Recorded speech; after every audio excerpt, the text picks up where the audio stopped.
আসসালামু আলাইকুম ভিউয়ার্স।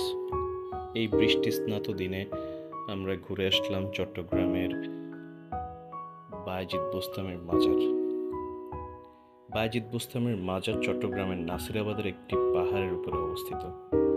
ইরানের বিখ্যাত সুফি বায়েজিদ বোস্তামের নামে গড়ে ওঠা এই মাজার চট্টগ্রামের ধর্মপ্রাণ মানুষের পাশাপাশি চট্টগ্রামে আসা দেশি বিদেশি পর্যটকদের জন্য একটি অত্যন্ত আকর্ষণীয় স্থান। বেশ কিছু মানুষের ধারণা যে এখানেই বায়েজিদ বোস্তামের কবর অবস্থিত এবং তারা এই বিশ্বাস থেকেই তারা কবর জিয়ারত করতে যান, কিন্তু আসলে তা সত্যি নয়।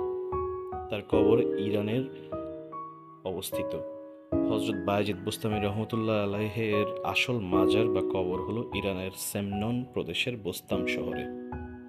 এখানে প্রচুর পর্যটক প্রতিনিয়তই আসেন এবং বলা হয়ে থাকে এখানে প্রায় 400 বছরের পুরাতন কচ্ছপ বা কাছিম পাওয়া যায় এবং দর্শনার্থীরা প্রতিনিয়তই তাদের আদর করেন এবং বিভিন্ন খাবার দেন।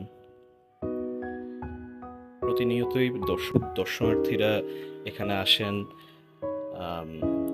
কচ্ছপগুলো দেখেন, তারা যথেষ্ট আনন্দ পান তাদের সাথে কিছু সময় ব্যয় করার জন্য। চাইলে চলে আসতে পারেন নাসিরনগরের বায়েজিদ বোস্তামি রহমতুল্লাহ আলাইহের মাজারে এবং আশা করি আপনাদের খুবই ভালো লাগবে।